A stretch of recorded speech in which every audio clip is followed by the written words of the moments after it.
Ngayon nung kapilit, gusto kong pakasalan ang iyong anak. Ayos lang sa akin. I will arrange a marriage of both of you. Maraming salamat. As Lord Capulet agrees with Count Paris to marry Juliet, in the other hand, Lady Capulet tries to convince Juliet to marry Count Paris. Maaari mo bang pasahin ito? Oo, Magandang araw, mga tao ng Verona. Inaanyayahan ko ang lahat ng Capulet nang pumunta sa aking pati. Edward Capulet, Lord Capulet, Verona Capulet, Prince Escalon. Salamat, Ginoo. Dahil dyan, imbitado ka na. Paalam. Maaari natin ikumpara si Rosaline sa mga ibang bibigyan. Sige, sabi pa. Ang hanap ng lalaki yun! Wag mo siya nanasayahin ko. Oo, maning ginawa. Kilala mo ba ang babae? Hindi ko siya kilala. Hindi meron.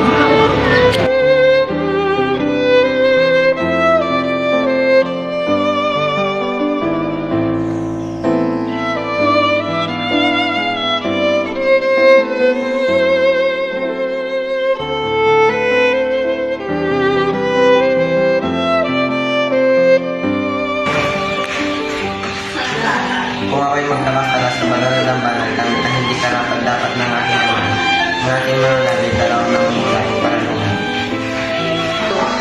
Mabuting paralungan, ikaw ay nagkakamali sa iyong kamay. Ang maayos na debosyon ay ipinapakita dito, sapagkat ang mga santo ay may kamay na kumahawak. At palad sa palad, ito ang banal na halik ng peregrino. Wala akong mga santo na labi at mga banal na palagi. Peregrino, mga labi na dapat gamitin sa panalangin. Ang aking mga labi mula sa iyo, ang aking mga kasalanan ay nalinis. Kaya't ang aking mga labi ay ang kasalanan na iyon. Balik mo ang aking mga labi. Romeo, pakita na ito! O aking mahal, ang kanyang mga mata tumikislap tulad ng isang buwan sa isang kayang angin.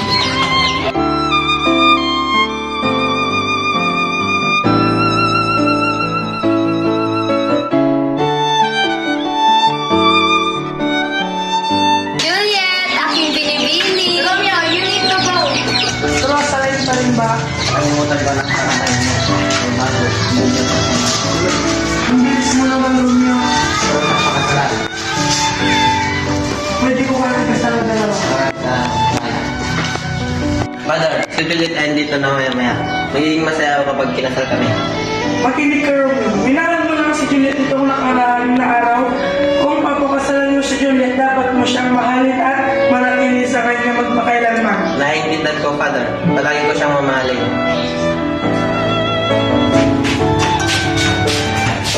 Sinabi sa akin ng nurse na nandito kayo at sinabi niya rin sa akin na dito tayo ikakasal. Sumama kayo sa akin.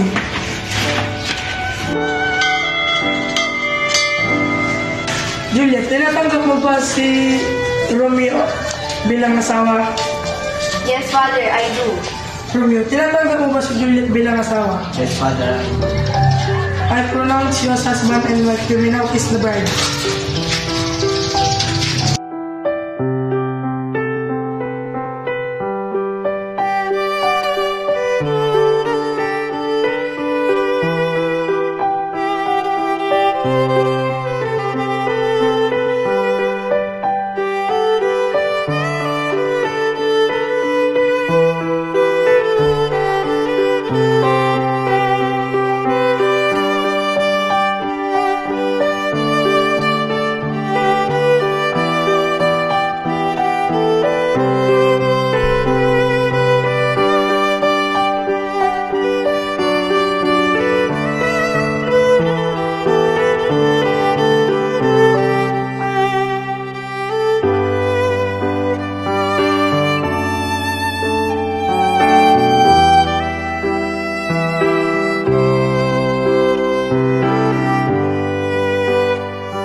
That's where all the tragedy started.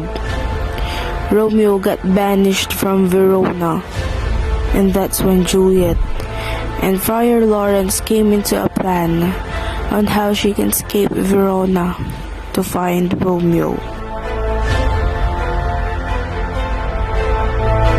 The rumors about Juliet's death spread so fast. The Capulets decided to call Romeo to go back to Verona so that he can see Juliet for the last time. Romeo saw Juliet's lifeless body. He decided to buy a potion that can kill him.